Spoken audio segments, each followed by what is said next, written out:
This is Philosophy versus Improv, where two sages try to teach each other a thing or two, and maybe you, the audience, get something out of it as well. It's Philosophy versus Improv. This is Mark Linsenmayer, peering into the mystical depths of philosophy. Peering into the mystical depths of philosophy. And this is Bill Arnett, peering from the mystical depths, looking up. Is anyone seeing me? Is there anyone out there? I can see him. Okay. Oh, there we go. Thank you. And welcome to our guest. Please introduce yourself. Simon Critchley. I teach philosophy at the New School for Social Research, which is where I'm speaking to you from. And the author of Guardian's Book of the Day, and number one in the what was the category that you just posted about on Facebook? Occult magic. Occult magic category. Mysticism. Occult/magic? Occult and magic? Are they similar? Are they the same? Are we? There's not occult magic, and there's occult magic, and there's just the regular mainstream magic. That's different than the occult. Not magic? card tricks. No card tricks. Oh, I see. No, more magic. Magic with a K. Magic with a CK. No, sadly, no CK. No, it was more of a. It was that like New Age spirituality. I mean, God knows how Amazon do these. In the US, it's right up there in Renaissance literary criticism. All right. Okay. Well, perhaps you'll Renaissance literary. Go mainstream here in that. I recall being in Powell's Books, one of the largest bookstores in the country, and their philosophy section was maybe a shelf, one rack of shelves, but the metaphysics section probably 3 times as big. So if your book can be confused and put in that section, maybe there are more people who will stumble across it. Yeah, hoodwink some people into buying it. I mean, I'm all in favor of that. It will attract exactly. Yeah, let's get you a bigger net. Get you a bigger net. I don't care if they read it or not. If they buy it, that would be great. So tell us a little about as a philosopher, what attracted you to this topic. I was telling you, and we talked briefly before, how before I even became a philosophy major as an undergrad, I was kind of interested in mysticism, but I think that's because I thought it was going to yield knowledge. It was going to tell me about metaphysics. And then I read just far enough, maybe William James, I forget where I got this idea, but the idea that a mystical experience, as wonderful as it may be, pretty much just reaffirms whatever theology you already believe. So in other words, its philosophical content is zero, is something important just happened to you, but we can't really say, you can't put it into words, or you're going to put it into whatever words you already had on your lips beforehand. So tell us about what this is as philosophy to you, Simon. And that sounds like shots across the bow. Let me just say that right now, Mark. It's true that I can't think of any mystics who have mystical experiences and then change their faith. They become Muslims, or they become, Hasidic Jews or whatever. No, it tends to be a confirmation of, what you've already believed, but an intensification of experience. When you were back then in those far distant days? I mean, what was it? Which mystics were you reading? And William James, you mentioned on varieties of religious experience. I remember a book by a guy named Naranjada Bharati, maybe. Modern Mysticism, Its Context and Pretext. I believe that was its name. That was sort of an overview. I was just getting into Eastern philosophy, so the Tao Te Ching, the Tao that cannot be spoken of is not the real Tao, and this idea. Not that I was engaging in Buddhist practices, actual meditation practices, but at least I was open to the idea that for someone who had that sort of discipline, there was something available to one. But I guess one of the things that I think the only thing I remember from that book that I just mentioned is the idea that you argue against in your book, that union does not have to, right? This guy characterized the mystical experience as I am one with the universe. And actually, this really inspired me in terms of how the self can encompass various levels of circles of concern. That, you know, what counts as yourself is a little bit arbitrary. And I've sort of used, there are a lot of different philosophers that have variations on this idea, but the idea of actually feeling yourself as being one with the universe, and therefore the Christian mystics, who, you know, their theology would not let them be one with God, because that would be way too uppity. That there's something wrong with that. They weren't getting the full experience. Right, right. Yeah, I'm not sure. There are Christian mystics who it's more in the Eastern tradition, in the Orthodox tradition, particularly with our Greek friends. There's this idea of theosis, deification, which is totally legitimate in Orthodox faith. You can become divine with the right luck and the right. Well, you made the journey east in a different way, then, Mark. It seems. You and I'm making, yeah, it's my focus is Christianity, because to make what we think of as familiar and something that we think we know is actually intensely strange when you begin to puzzle it through, and how that's been picked up and dealt with over the centuries is so I'm trying to rub. I get questions. I've done a few presentations and odds and ends in the last month or so, and you get the comparative religion question. You don't talk about Jewish mysticism. You don't talk about Sufis. You don't talk about Buddhism. And no, I don't. I say that at the end of the book. Do that because I'm incompetent. I'm interested. I've read to some extent, but I'm not going to just produce drivel on religious traditions that I don't really fully understand. Judaism, I've got much more of a handle on, but no. And I want to also just kind of emphasize that this thing that is Christianity is a very strange set of propositions that at its core is incarnation, God becoming human, becoming someone who is an itinerant preacher just for a few years in occupied Palestine. Sounds familiar, doesn't it?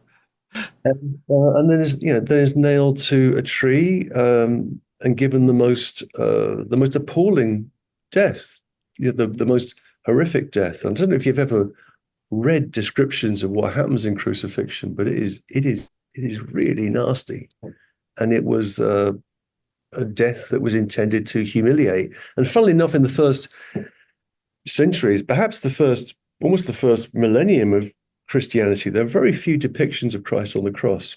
That happens much later. The early depictions of Christ are usually him with a sort of a young beardless man in a tunic with a magic stick, kind of touching things and bringing the dead back to life, or turning the water into wine. God, yeah. William James says, one of the definitions of mysticism is union with the divine. There's nothing wrong with that, but I'm not.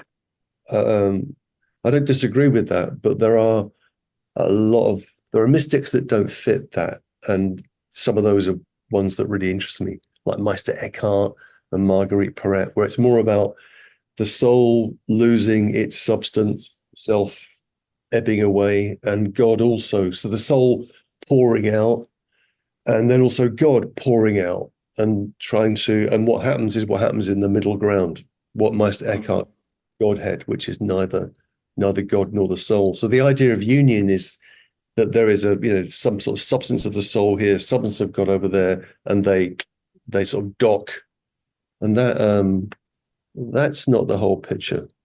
That was my one. I come from a more artistic background. I'm certainly familiar with the Christianity and the Bible and how all that works. But I'm in the artistic world, especially the branch of the improv tree that birthed my current status was started by a man named Del Close, who was a hippie freaking out the squares and very much into that whole artistic transcendental movement that happened then, and this idea that a group of people together can engage in these ritualistic processes, and something will appear, a group mind, all those kinds of things can appear, and perhaps we might invoke spirits of inanimate objects and go through this ritualistic process that then creates the spirit, and some of it has some good functionality in creating some of the improv and art that happens. But how does that kind of the artistic improv or the artistic spiritual experience compare to the religious one? Are they similar? Are they same? Is one a pale shadow of the other?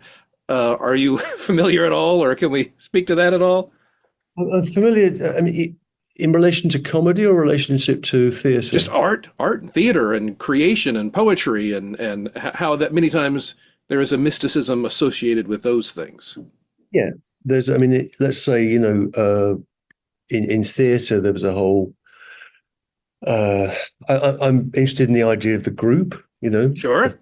A tight. So my favourite theatre group in New York, since I knew about them before, was the Worcester Group. Okay. And come out of the tradition of living theatre, experimental theatre in the late 60s, and Oh yeah. Richard Schechner, and they were taking stuff from the great Polish director Grotowski. Okay. Yep. And Grotowski's work is very ritualistic. It's very heavy, Yep.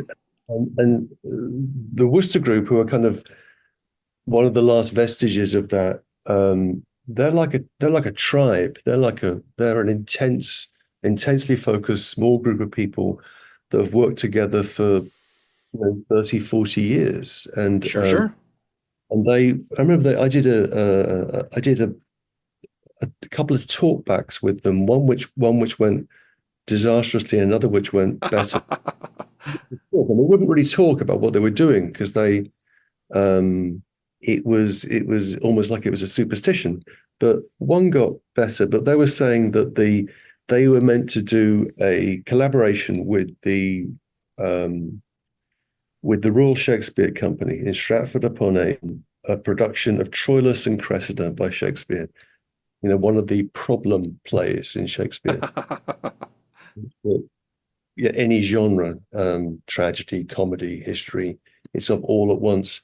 And they were amazed that the Royal Shakespeare people were just hired for 6 weeks or 8 weeks on short-term contracts, and they were strangers to each other. They thought that the Royal Shakespeareans would be like, Shakespeare's troupe, and they were, his company was together for decades. And that communal experience, I think, is really, really important. And there's a lot of strands of mysticism that touch on that. One of the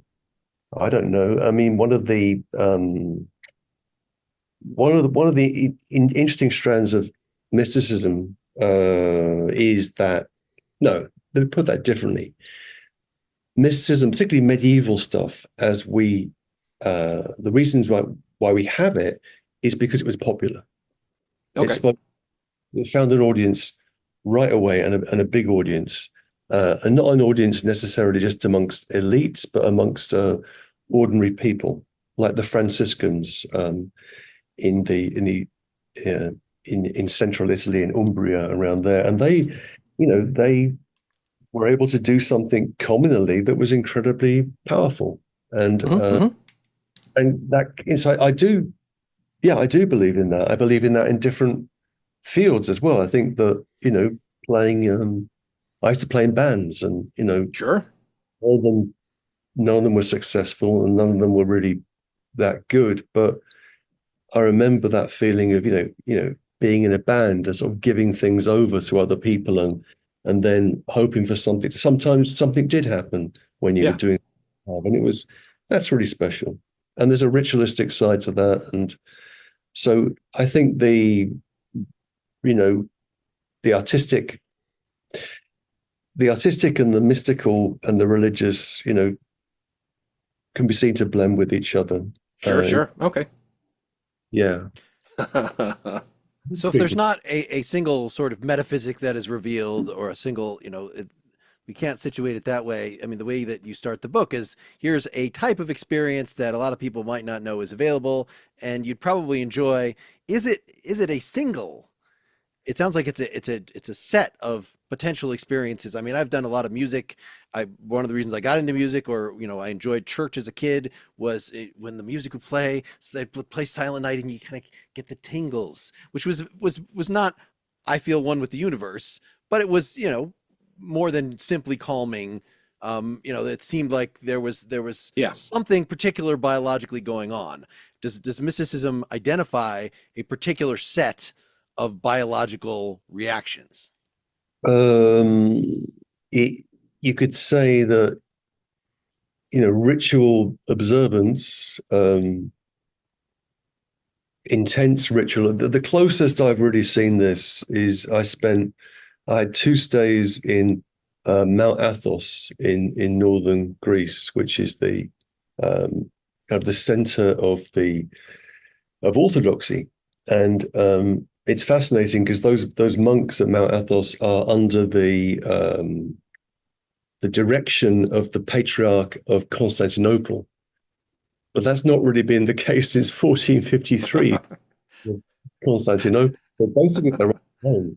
So they kind of run the church, In uh, absentia. Yeah.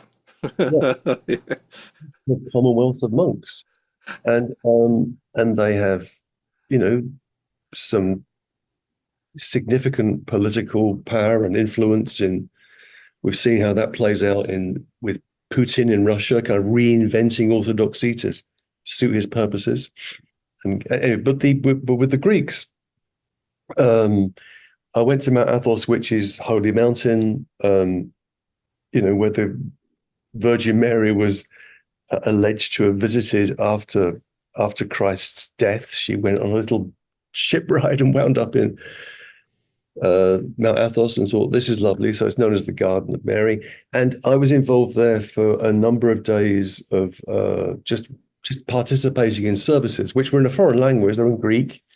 I have some Greek, but not adequate Greek and not Byzantine Greek. And they were singing. It was just singing. And the monks would sing, and the churches were these were in monasteries which held probably 80, 90 monks. Services began at 4 a.m.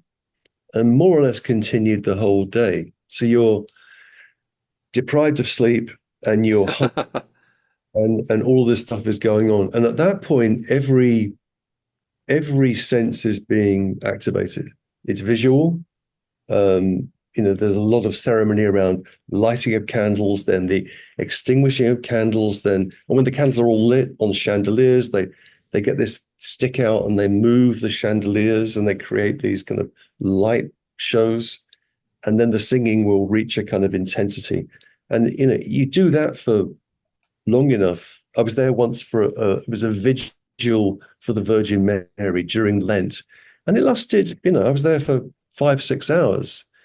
And after a period of time, you are just being taken by that. And you don't really feel the usual. It certainly didn't feel like being in any church that I'd been in before. And also, it was intensely physical in the sense that I was a guest. I was with a Greek friend of mine who was a kind of honored guest. And there was lots of physical touching, lots of, patting on the back and little words of encouragement. And they were talking amongst themselves all the time. And they were picking, and they had stacks and stacks of books, and they were keeping the whole thing going. It wasn't improv. I mean, they had texts which they'd been using for centuries, but they were sort of making it up. And the idea of the vigil was, in a sense, to see how long they could keep on doing it for. And people would eventually drift away. The older monks would go to bed, and the younger energetic younger ones would just keep going and keep at it. And Mhm. that was something else. So that was that was every visual sense, smell, lots and lots of incense, uh, lots and lots of visual stimulation, or the absence of it. It was the church would be dark for long periods, but mainly everything was carried through song. And so that sense of, song as being the carrier for the the mystical, the religious, the Mhm. aesthetic. Okay, yeah, that's one of the things I'm trying to argue for in the book. That I think there's something, there's artistic experiences, theatre. I'm very, Sure. passionately, uh, passionately in love with live theatre and have been for a long time. Movies, all of that, but I think there's something about the experience of music with a piece of music that you love and which animates you, which is for me is unique. Yeah. I don't get that in poetry or anything. It's Yeah. it's it transports you, and it doesn't need to be live. It doesn't need, you don't really need to see anything. I like to listen to music alone or with my wife, and we just listen. We did this on Saturday night. We had a couple of martinis. We just began to listen to tunes that we loved, and then some tunes that she hadn't played for me before, and we're just sitting there having a really good time. And at that point, there is an aliveness in relation to music, which I think is, for me, let's say, the strongest aesthetic experience. Certainly. Yeah. No, I think that's all interesting stuff, and I've got a million and one questions, but I know we would love to do a little improv scene here, right, Mark? That's yes. Can you has Now, enough just so been you know, said to center us to start doing the ritual, to start going through so the feelings oh yes, arise? oh yes, and again, like I said, the world of improv is rich, and there's many different styles and many different ways of doing it. And my pedigree is much more slice of life. The idea that we've all been improvising right now for the last 15, 20 minutes. We haven't planned what we've said, yet we've maintained who we are and some integrity with who we are. When we start improvising, we can be other people, yet still try to maintain that integrity and still try to maintain this idea of us creating something. And it's funny that we mentioned rituals. I don't know, Mark, have we done No, the invocation, the improv invocation unless as I'm a not thing? remembering what you're talking about. Okay, well, this is a straight up. This is literally taught by that Del Close guy who he's no longer with us, but he lived a very rich, drug fueled life, and we're gonna Yet he we're lives gonna on in you. it lives on exactly, and we're gonna follow a little thing here from the mundane to the holy, and we're gonna start all of our sentences with the phrase "it is." And Mm. with it is, we will describe it physically. We will then move to you are, and we'll say what this thing does for us, what its purpose is. We will then move to thou art, in which we will now imbue its purposefulness with some holiness. We have some emotion around this thing. This thing is important to us. And finally, I am. The pentagon in the middle of the room, pentagram in the middle of the room has come to life, and rays have shot into our eyes, and now we are completely white, and the spirit of whatever object this is has taken us over. Now, again, as this may seem kind of a little silly or a little whatnot, the guy who did this, I think you catch him on the right day, he believed it. So, so in that regard, this can be a holy experience. Now, the idea is that we're going to find out that even a boring old object may have a very important essence. Yeah. So, for instance, let's say that let's start with a toaster. Hmm. We'll make it a slice toaster rather than a toaster oven. So again, I'll walk everybody through this. We're going to start with it is. I'll start. It is silver. It is Ah, electric. It's electric. Yep. it is from Amazon. Yep. It has two holes on top. It is hard to get the toast out sometimes if you really toast it. Mm-hmm, mm-hmm. It is It, it, potentially deadly. it is difficult to use if you like well burnt toast, as I do. It has buttons and knobs on the side for adjusting it. It has little It, rubber feet to keep it from sliding around on the counter. it is a quadruped. Mm-hmm. It has integrity in its functioning. Mm-hmm. It just does one thing to one thing. It is kind of one use. It is it is it is manifesting its excellence as a toaster by being a toaster, being the toaster it is. And we got moved to you are. You are something I use almost every day. Oh, is that a Yeah. question? Oh, No, I'm talking to the toaster. We're now speaking to that. We have drawn a pentagram on the floor. The toaster is there. You are something I use every day. okay. You are something I use once a week. You are something I do not have in my home anymore. You get warm when you're on, quite warm, in fact, dangerously warm. You are something that I bought a few years ago and which I would use more, but I fear carbohydrates. You are last year's news. You are old and full of crumbs.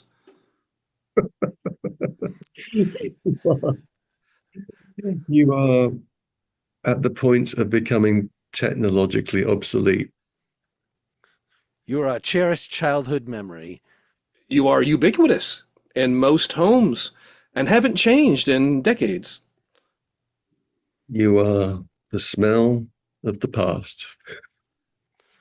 You are technically part of the all that is all things taken as a set. We will now move to thou art. Thou art the thing that welcomes me every morning. Thou art the magic metal box in which bread is transformed into toasted bread. And the transformation between ordinary bread to toasted bread is one of the most extraordinary things I'm aware of. I believe Thou that. art a point of controversy in that some sects believe that when you transfer the bread to the toasted bread, you have literally transferred it to the toasted bread, where somebody thinks, some groups think you've only figuratively transformed it to the toasted bread. Thou art the substance, the transfigured substance, and I can then eat the toast, and in eating the toast, I'm eating you, thou, and I'm consuming you as though I were consuming God itself. Thou art in every home. Thou art used in every restaurant. Thou art ubiquitous, yet very old. Thou Thou, art the center of attention only when thou breakest down. thou art only at the center of attention when thou breakest down. And when thou breakest down, the category under which we apprehend you changeth from the practical to the theoretical. And at that point, thou art a possible object of philosophical concern. Thou art something we overlook and give as a silly gift, yet thou art also in all of our houses. Thou art also something that greets us every morning with smells and warmth. Thou art the welcoming presence. Thou art the comforting presence, the reminder of family breakfasts in the past, and the assurance that there will be at least some family breakfast in the future. We can now change thou to I am. We are now speaking from the point of view of the toaster. The energy rays have hit the pentagram. The candles have flared and turned violent blue. and the electricity is shot around the room, and our eyes are now glowing white. I am in every home. I am quite underrated. Mean it, I, Mark. You gotta mean it. I am what I am. And my being will persist and dominate and outlive all of you, my users. I am able to transform bread into toast, yet you think nothing of that. I am capable of the transformation of substance from one form to another. You are just a dying animal. I am really the center of the universe, taken from my point of view. I am the toaster of toast. The Lord toaster. I have one simple job, yet you all need me for that job. I am the ender of untoasted bread worlds. I am the destroyer of non-heated existence. I am the Alpha and Omega of toasted bread. And you're Alpha and Omega if you throw me in a bathtub That's right. while plugged in. We did it, everybody. We did it. We have invoked the spirit of toaster. And look at I mean, you tell me the crazy places we got to. It's true. That's true. This maybe demonstrates my inability to fully enter into mystical experience, because I seem to want to comment about the activity rather than give yourself over to the activity. Self-consciousness is not compatible with full immersion. Yeah. Yeah, I take a pretty negative view of self-consciousness. We have it, but I think it's overrated. Yeah, so is the metaphysical thing, right? It might not be becoming one with the universe or something, but is a shedding of the ordinary existential attitude, the ordinary way of relating to the self. So whether it's a complete loss of sense of self, or at least some sort of vertigo, some sort of out of body, some sort of change from the usual. I mean, is that at least a way of characterizing the set of experiences? It's not merely I'm still me, but I'm sitting in front of the wonderment and I'm I'm appreciating it. Like that doesn't seem like that would be the cognitive content of any mystical experience. I don't know. I think we can get a long way with the toaster. I mean, it's I think an interesting thing about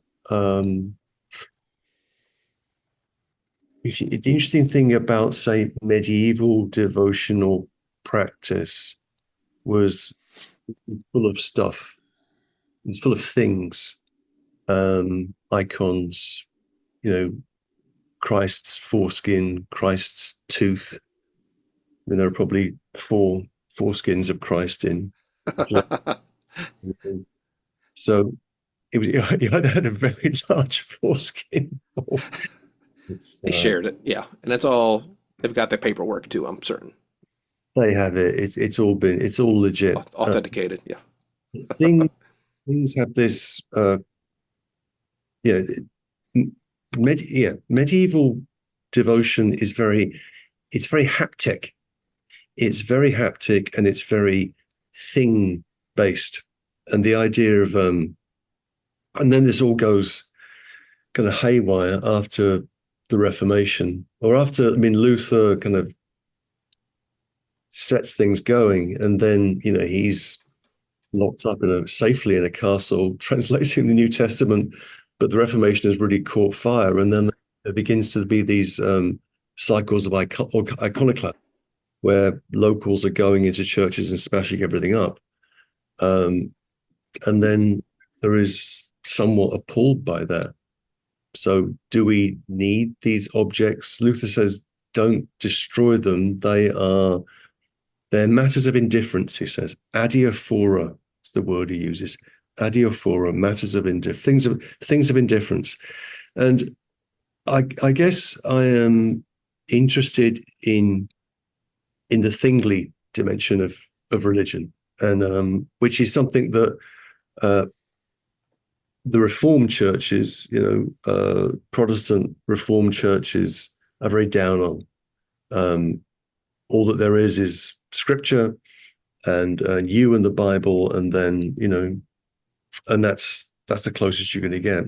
So all of that stuff fades away.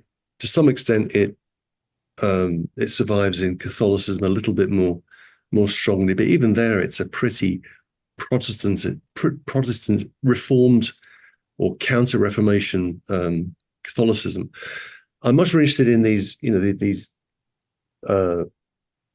the experience of a cosmos, which is full of stuff and things which are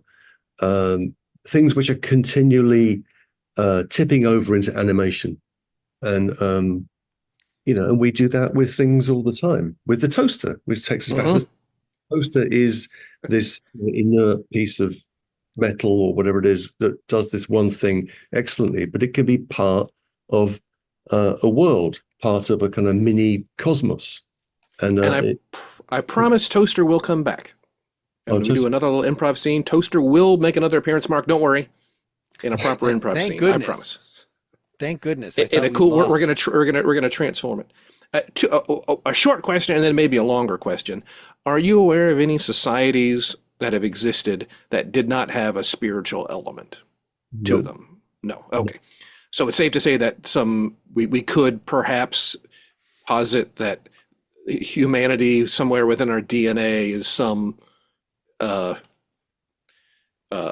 acceptance of or lenient or room for spiritualism.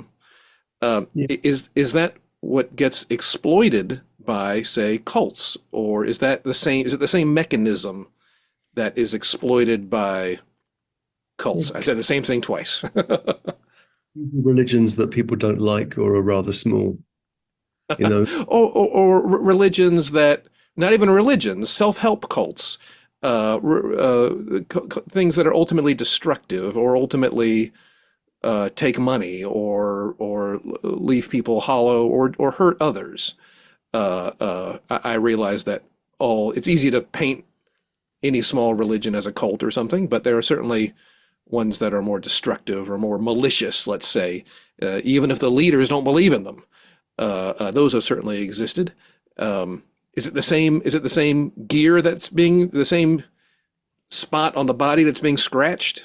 Well, yeah, let me add to that before just to right. If the mystical experience is a set of some goods that there's no particular theology or whatever you need to get to that, then even a cult that we just take a bunch of acid or whatever the thing, and then I take your wallets.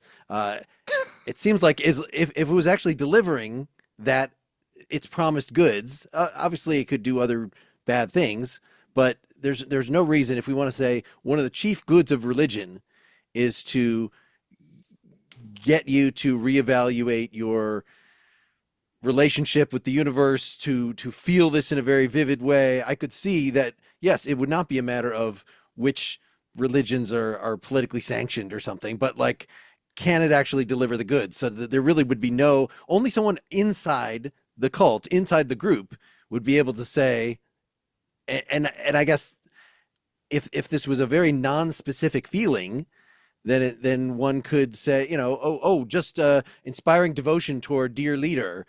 I feel so much joy when I gaze upon you, dear leader, and making everybody your slaves. Maybe even like, I think that was part of it. Could even that count as mystical experience in the positive sense, even though clearly it is being abused?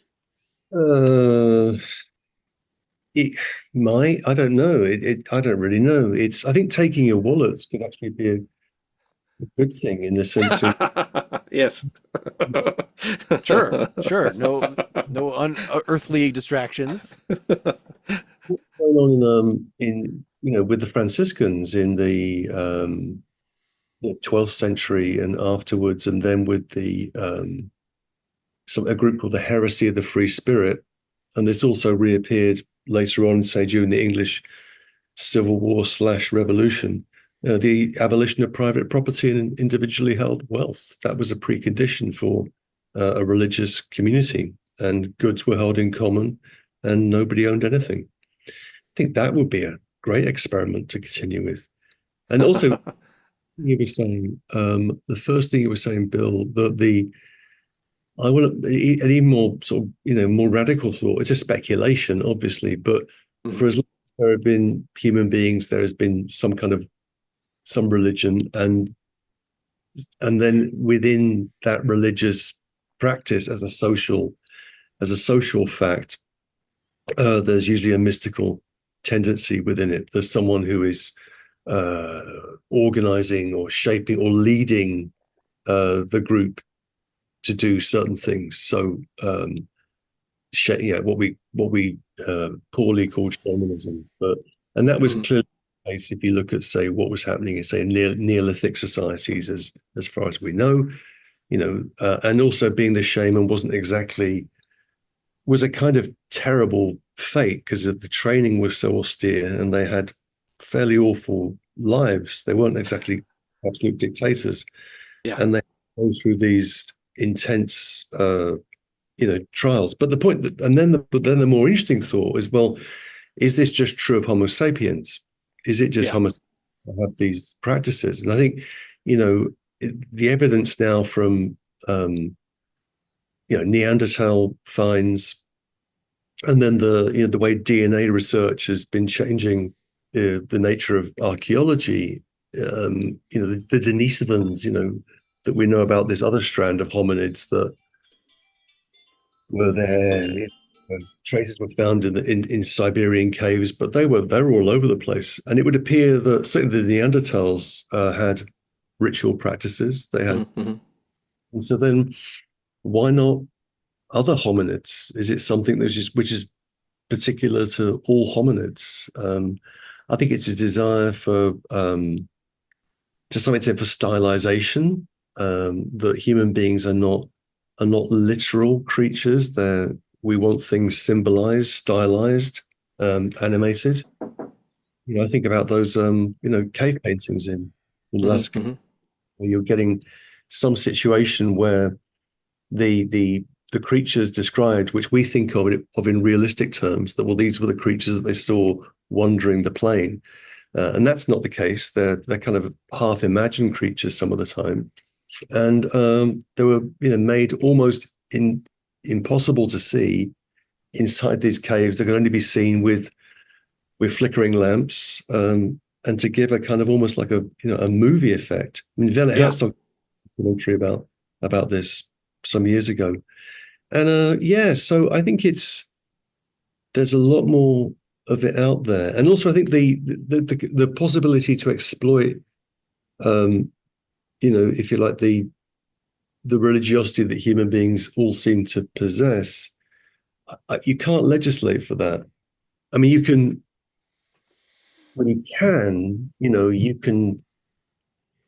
do what the American experiment in many ways is to, you can be a Jew, a Muslim, or a Buddhist, as long as you're a Protestant Jew, a Protestant Muslim, and a Protestant Buddhist, and we respect the distinction between the private and the public. You're free to practice your religion as long as you keep it out of the public realm, which is then this whole debate about whether the United States is a Christian country or not.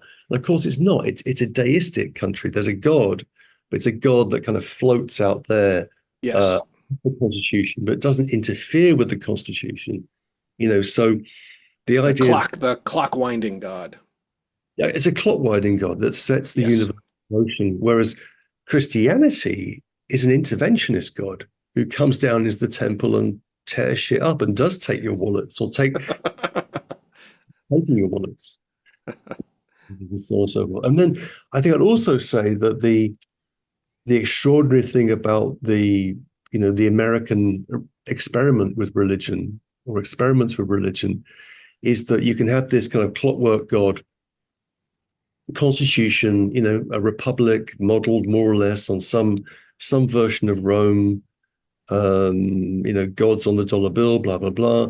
And then on the surface, on the ground, you've got this, intense, wild religious activity going on. The Shakers. You don't have to tell us about it. We're having to live through all that. And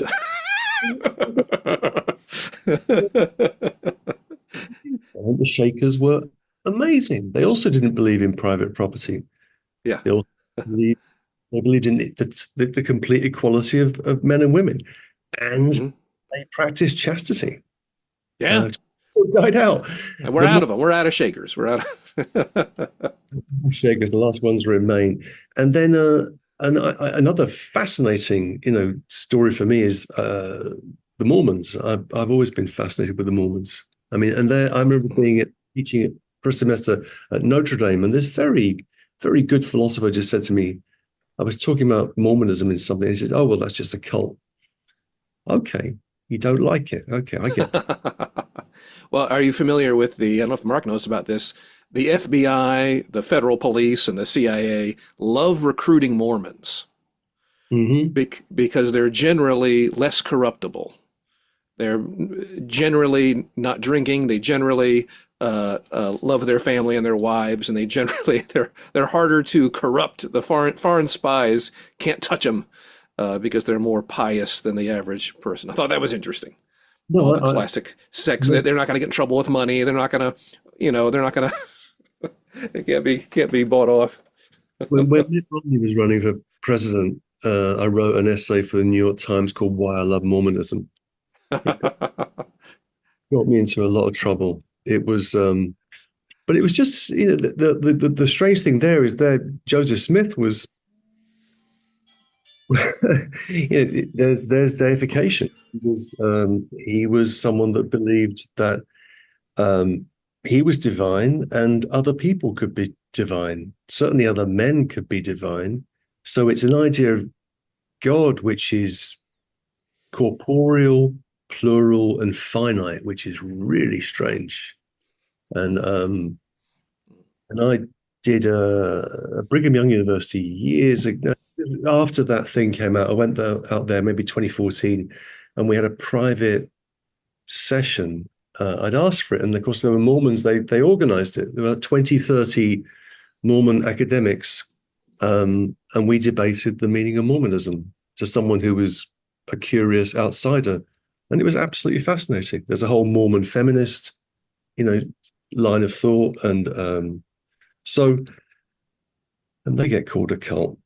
I, it's Well, really we should probably do one more improv scene, right, Mark? all right. Okay. Yeah, sure. Go ahead. Yeah. Well, to get you up to speed here, Simon, we're just going to pretend to be other people. Okay. That's it. I'll get this thing started, and we can then. Oh, well, we've already had debates, Mark and I have, and other guests about what does it mean to be someone else. What is it that you? What is different about you if you are someone else? But I'll get a situation going, and we'll just live inside that situation. You all call for IT support. I'm here to help out if you need any IT problems. It seems like the computer, Uh-huh. its essence has been displaced.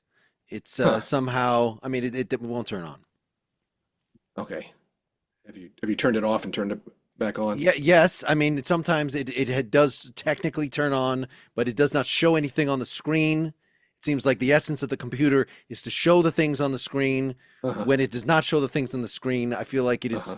it is failing in its telos. In its arete. Yeah, I'm not familiar with that. I'm just the IT. That's all I do is IT. So, I mean, have you, Simon? Have your computer working, Simon? Have you? I have two computers working. I'm Mr. Tech here. I've Okay. got you on one screen, and I've got some nonsense on the other screen. Okay. Not Have you tried turning it on, turning it off, and back on again? turn it on. The other computer. Okay, I could turn it on and turn it on. Okay. I don't know. It's Huh. I mean, can you answer? You know, it seems like on your screen is what's supposed to be showing on my screen. the little flashing thing when you turn it on. That's supposed to be on my screen, and yet I see it on yours. Has there been a transmigration? Is that a computer thing? Look, everybody, let's just IT's here to fix the problems. Let's all just start by turning off our machines and turning them back on again. Count to 10, turn it off, count to 10, turn it back on. All right, so let's just all do that. Thank you. Okay. 5, 6, 2, 7, 3, internal capacitance. 4. There's internal capacitance that drains. 9, 10. Okay, everybody turn your machines back on. All right. They should be working. They should be. The chime, Is it not? the chime that indicates the functioning did Uh-huh. not play. It is a ritualistic chime. It says, "I'm awake. I'm with you. I'm at your disposal," and it Did you makes turn it the all the way sound. off? Did you turn it off? I asked you to, did you, oh, I I I turn both off. Yeah, removed from the power source, I'm not speaking to you. reattached to the power source. The power flows, but yet the sound is absent. all right, let's try this again. Let's just try this again. Everywhere and try this again. In fact, I turn it off at the power strip. How about that? Let's just everybody turn off your computer at the power strip. We'll count to 10. We'll turn it back on. Okay? Okay. This should do it. I don't understand either. Okay? This should do it. Right? 8, When 9, 10. Okay, everybody turn it back on at the power strip. when the How we power doing? strip That do it? That is do it? interfered with, then the lava lamp also shuts down, and Yeah, that's very problematic. that's right. The lights have just gone out. I'm facing St. Patrick's Cathedral, and all the lights have just gone out. I Is think that I've, is that nice? It's at St. Patrick's Cathedral.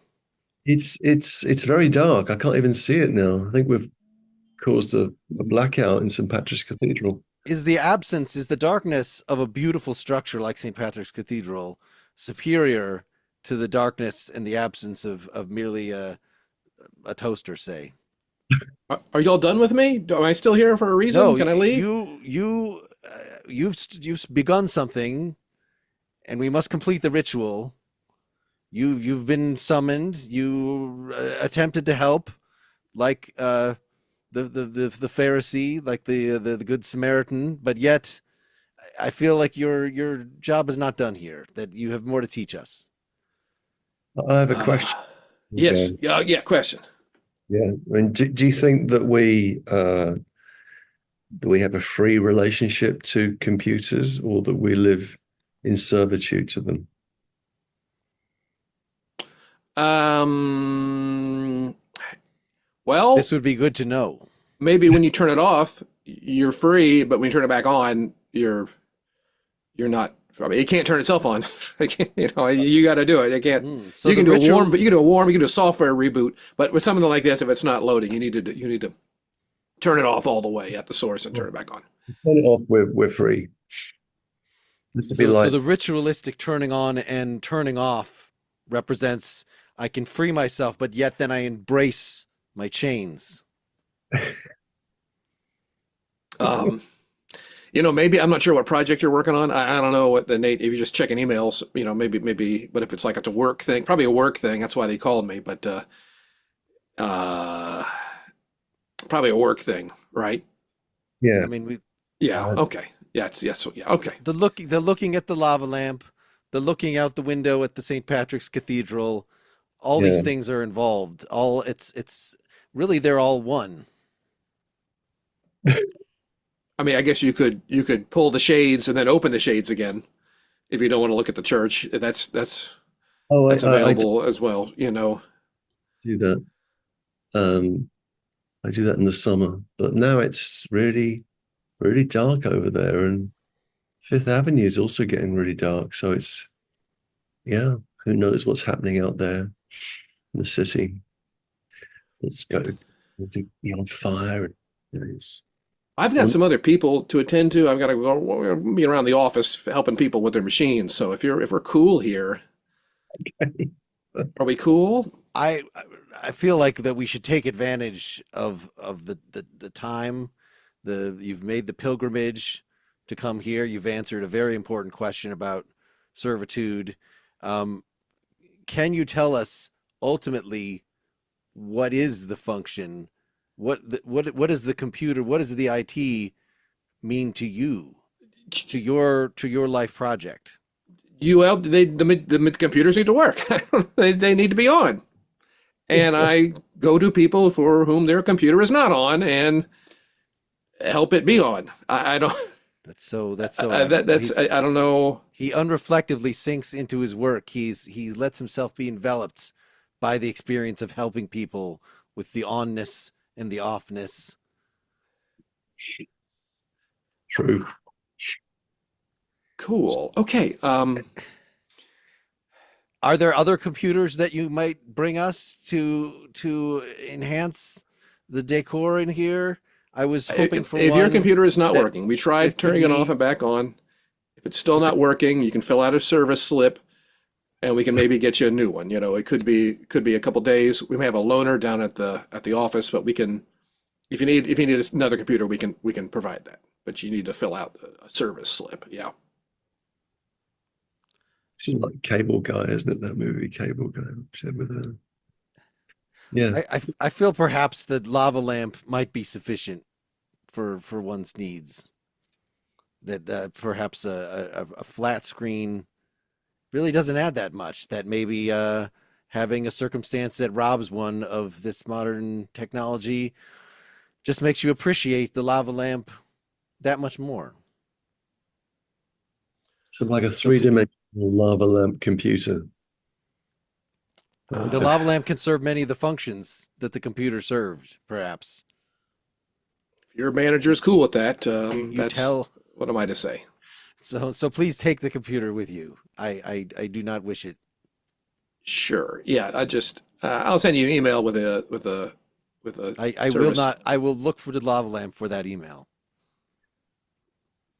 That's what I have. I hope it's cool. We'll make sure your manager is also informed in case that's a thing. Okay. Well, we're all good here. Otherwise, Thank you for stopping by here.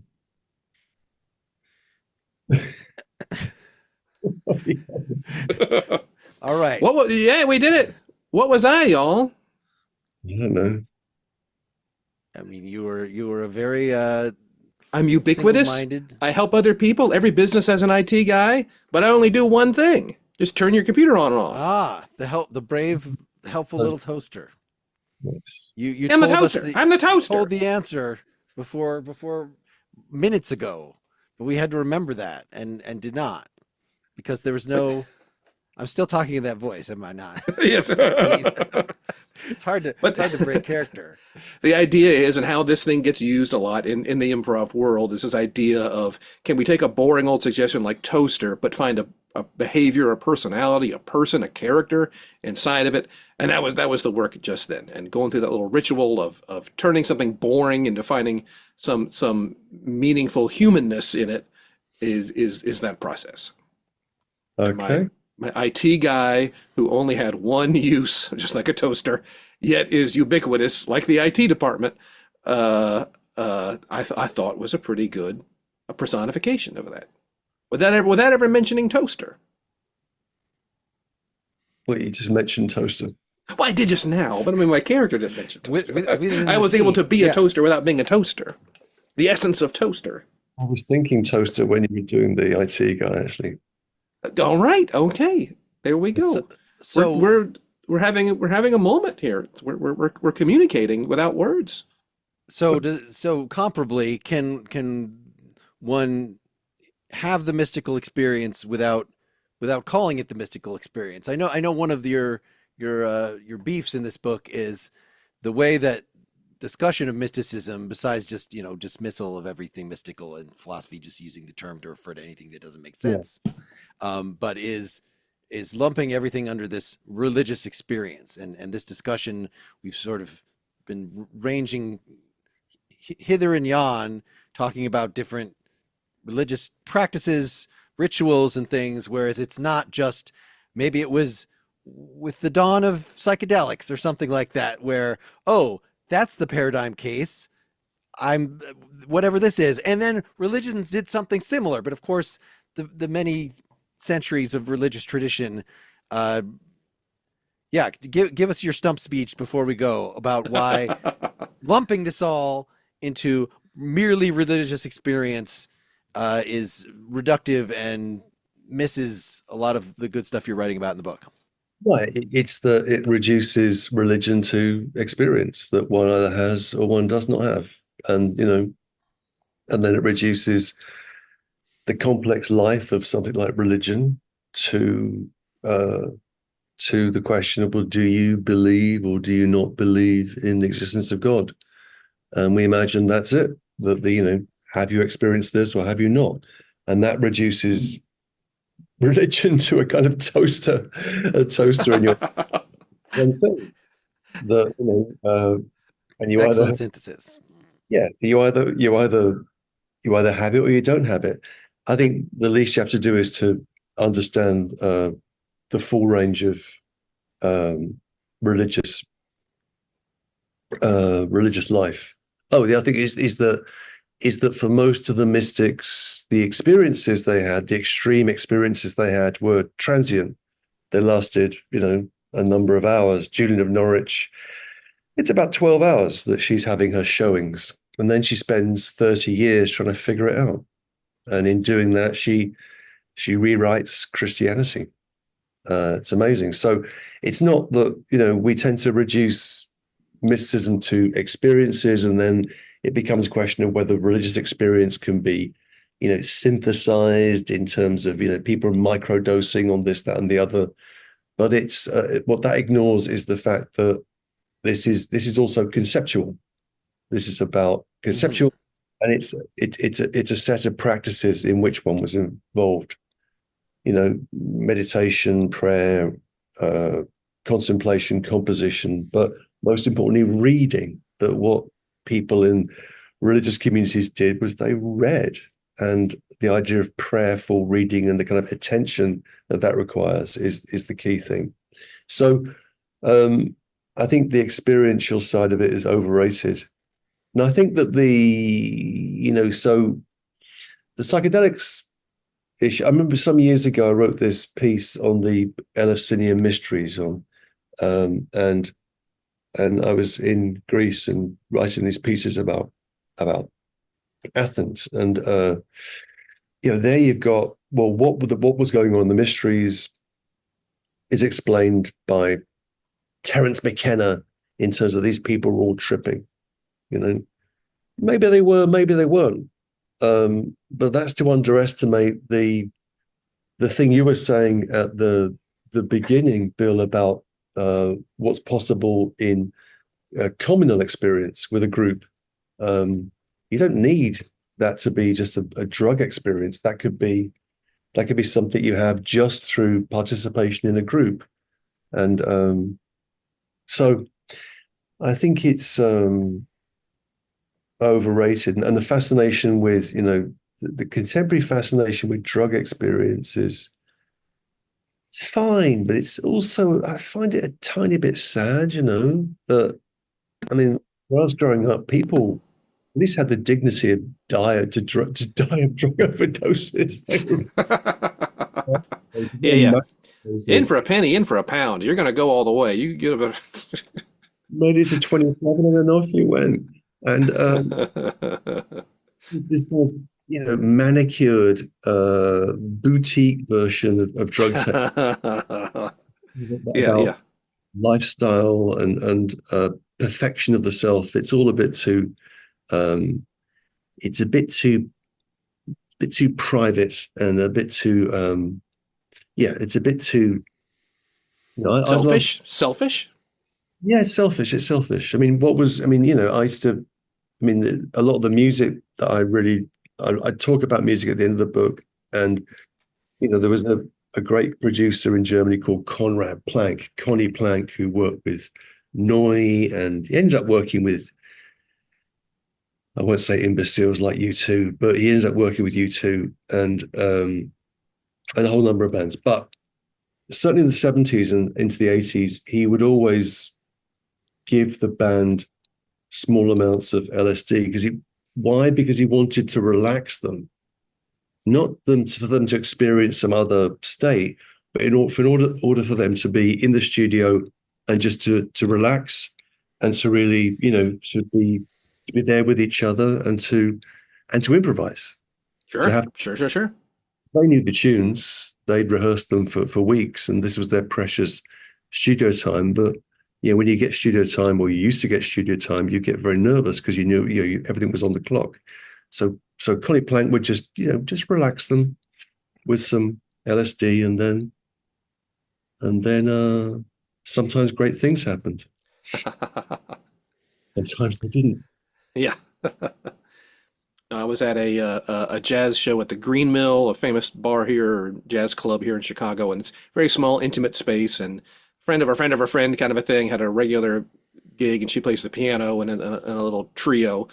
Uh, and they had a guest vibraphonist sitting in with them. And maybe they had played some before, but not much at all. And they probably played 12 songs over the course of the night. But there were, and again, this is very, very much jazz kind of a thing. So every song had solos in it, and people took turns with their solos. And there was one song in particular that, for whatever reason, the solo really hit.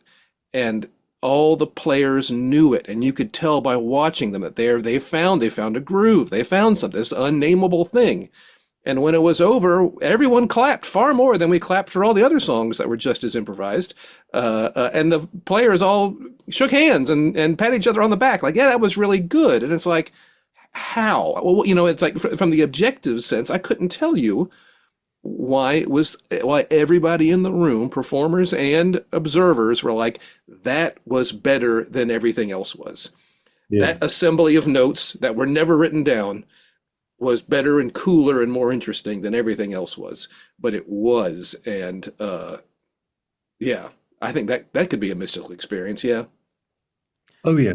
Yeah. Good. Well, this has been great. It's been Yeah, Simon, thanks again for joining us in one of many attempts now to achieve in a group setting with the audience that ecstasy, that union, that oneness that will mark the apex of this podcast.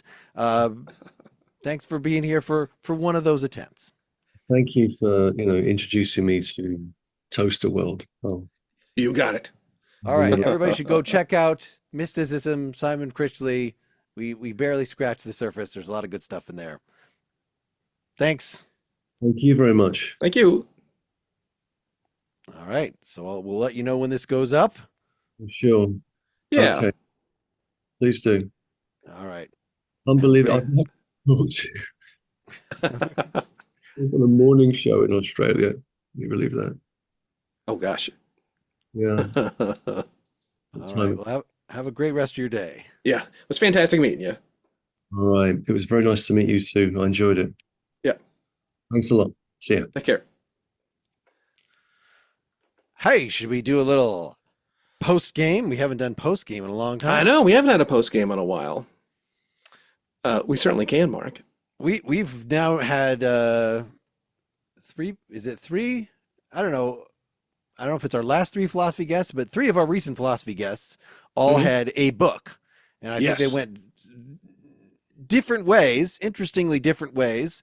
Part of why this went different was because you took such a different approach to the improv, which I thought was interesting. That it really set a mood doing that first exercise. I was inspired, Mark. Yeah, It was about yeah. mysticism, and I can't deny that there's mysticism in the arts. Well, did you? I almost feel. I mean, maybe this is part of mystical contemplation. Is not always, but is sometimes apophantic. It can't be put into words. It Okay, is yeah. Negative theology, right? You can only say what God is not, because God is so okay. awesome.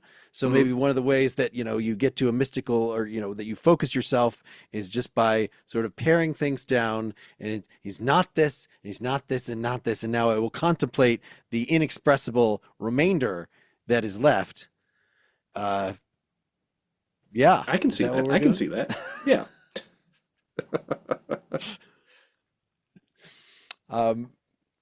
Yeah. So I don't know what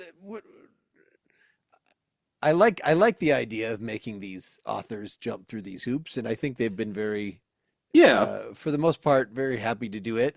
I was a little unclear this in the second one when when he was talking about the computer that was actually next to him in the room, if it was another one of those situations where the guest maybe Yeah. doesn't know that we're in his, so I wasn't clear how he and I were in the room together, for instance. Like, Yeah. are you doing a Zoom consultation with both of us? I don't think that was part of the setup, but I it think we're wasn't. just gonna sweep that under the rug and pretend like it Okay, didn't all happen. right, Not all draw right. attention to it. I withdraw my comment. No, it's a fair comment. It's a fair comment, but I have definitely been in scenes, improv scenes live that will have a confusing element. It's like, well, let's just not go there anymore. Let's just not bring up anything that would cause that to be a problem. So did you feel like you from that discussion? I mean, it was mostly again what mystical experience maybe could be, but like more what it is it seems very inclusive. Let's put it that way. Like anything that involves the religious life, which I don't even think, if taking acid and having a certain kind of experience counts, it's not clear to me that it's religious. Right? Sure. That like that's sort of the point of people who are into psychedelics of like, oh, this is a thing the brain can do. I don't Yeah. want to believe in a bunch of garbage, but I do want to experience this awesome thing. So please load me up. Get me some of that good tunes or the good hashish. I don't know what you use. Yeah, I do agree that some people do throw the word cult around as a pejorative, but come on now, we gotta. There's Nexium and even some of these self-help cults. I think they're going after the same thing. When you talked about how that Greek ceremony where you're up all day, you're tired, you're hungry, it's like that's actually like a brainwashing technique. Well, That's yeah, like and that seems it's like right what he was describing with the music festival in the yeah, church. There's like as the hours go on, yes, your normal resistance to immersing yourself is going to be so. Yeah, any yeah, we could take your money. That would be good for your poverty. We could starve you. There's suffering could be a way yes. into. So we could justify any sort as long as it's done for religious purposes and not just to be cruel or out of We negligence. could and also enrich you and give you a wonderful experience and make sure you're well fed and taken care of afterwards. But yes, I think we all. I was happy that he said that all cultures have some form of spirituality, which means it must be some biological process if it's not cultural, and in which case, as a biological process, it could certainly be manipulated. Just like pictures of fluffy kittens make everybody ooh and ah and whatnot. It's scratching something inside of us in the same way that you know everybody knows about cults. They still happen. Everybody knows about con men and used car Sure. salesmen. They still happen. So clearly, there is a button on us that's getting pushed when we get involved with these things. Uh, so knowledge of them does not defend us from getting suckered by things. It's unfortunate, but yeah. I'm right now for tomorrow evening. I'm with Partially Examined Life talking about a guy named Ludwig Feuerbach. That Never heard of him. probably doesn't mean he was a big influence on Karl Marx in his early years. So Okay. that's Yeah. why sort of and for someone, Karl Marx's big thing moving from Hegel is I want to just talk about material stuff. You're talking about Hegel, you're talking about the evolution of the universe and God coming to know himself, and that's all very weird. I want to talk about the similar like directionful course of history, but it is about society becoming better and better, Sure. not about Enrichment, the personal universe enrichment, coming. fulfillment. Well, Yeah. yeah, Hegel's thing was weird. Anyway, Feuerbach was sort of in between, and but he strangely, for somebody that the ultimate goal of this is to get more materialistic. He wrote a lot about religion, and it was sort of a backhanded dismissal of religion in that he said, really any culture, what they say is God is just what they think of themselves, is like Sure. their best qualities. So, and some of it is a little obnoxious that, the Jewish religion originally, like God thinks we're special. He has a deal just with us that is, very is a certain kind of self-conception that we're the ones who deserve this personal God, and this God is jealous and you can only serve him, as opposed to then a super touchy-feely Christian God, as Simon was describing, that's all just love. And even the idea of miracle is basically saying, I want the world to, even though it doesn't seem to obey my every wish, I want it really can. It really does. Yeah. And so like that's what you think, it's so in other words, it's unabashed subjectivity. It's unabashed, embracing a dream world. And he kind of says like this is what religion is anthropologically, and if it's serving that function, maybe it's just fine, right? So Yeah.